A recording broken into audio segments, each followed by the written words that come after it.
The oldest church standing in the inner city belonged to the Navy. In fact, it started out as part of the naval shipyard as an anchor smithy. It was turned into a church in 1617, and when the shipyard moved out, the opportunity was taken to build a much larger wing in 1641 to 43 by Leonard de Blasius. Although it has been turned into a regular parish church, it still has naval connections. Whenever there is anything important going on in the Navy, this is where they do it. Just like the Navy had its own church, so did the garrison, and that too has been turned into a regular parish church nowadays. When they built the citadel, there was room for a palace, but this never materialized, so instead of a palace chapel, they had to build a separate church. The palace church is a strange fish. We have a state church, and within that, we have a number of regular parishes, some 3,000. There are also a number of parishes that choose to be without fixed borders, so-called elected parishes. There are also some so-called liberated parishes that adhere to the same principles as the state church but decide to be outside its hierarchy.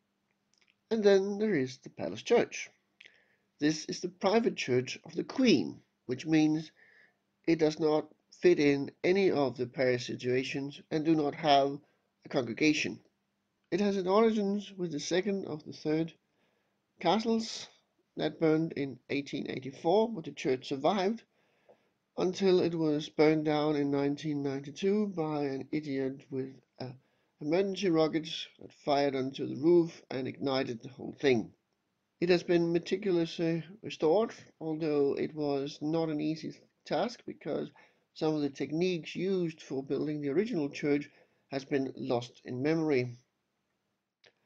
Religious freedom wasn't introduced in Denmark until we got our first democratic constitution in 1849.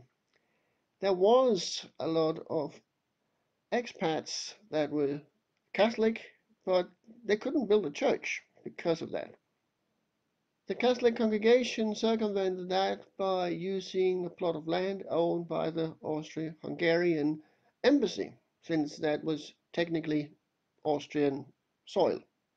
Ironically, the largest contingent of Catholics in Denmark today are Polish descendants. As the area around the Marine barracks grew denser, it was decided that they needed a regular parish church because not all of the people moving in the area was actually members of the Navy, and this turned out to be the St. Paul's.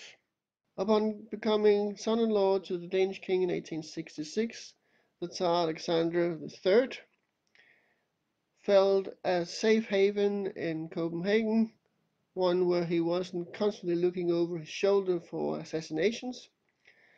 But he lacked, and it was a matter of prestige, an Orthodox church.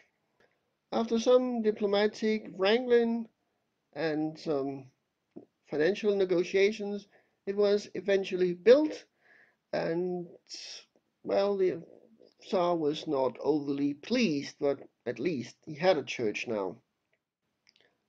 After becoming son-in-law to the Danish king, the Prince of Wales, later King Edward VII, loved visiting the country because he was out of the clutches of his domineering mother, but he lacked one thing from home, an Anglican church. So he decided to donate the funds for the building of one designed by the British architect Arthur Blomfield, though it's actually built by a Danish architect. Popularly known as the Marble Church, it possesses the largest church cupola in all of Scandinavia. Its construction was a long and tortuous one, originally designed by Nicolai Eigtved and built by Nicolai Henri Chandin from 1754 onwards. They ran out of money. As a result, it laid waste for a long time until the industrialist C.F. Titkin stepped in to finance it. In the meantime, technology had advanced, and instead of building it of stone as originally planned, this was built primarily of concrete. Although nestled right next to a churchyard, it has nothing to do with it, since that is the naval churchyard.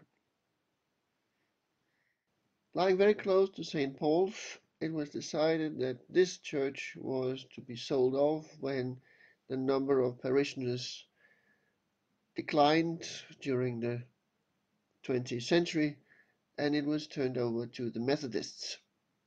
This is actually a reconstruction, since the first version from 1865 by Ferdinand Wilhelm Jensen burned down.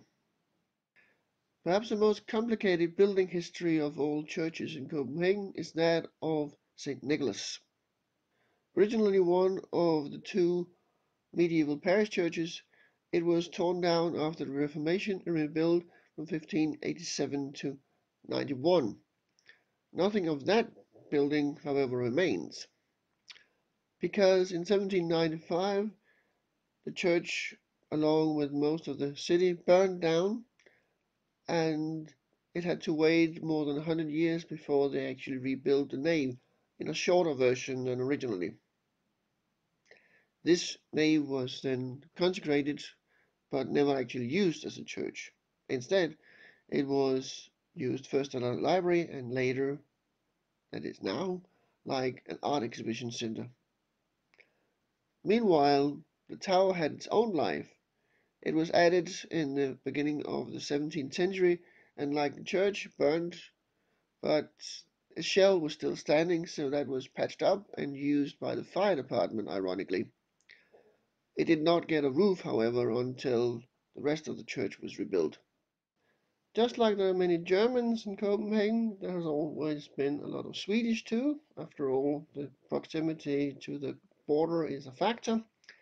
But it wasn't until the royal house intermarried that they got their own church. The Crown Prince Frederick, later King Frederick VIII, had married the Swedish Princess Louise in 1869, but it wasn't until after he became king that the plans for a Swedish church went forward.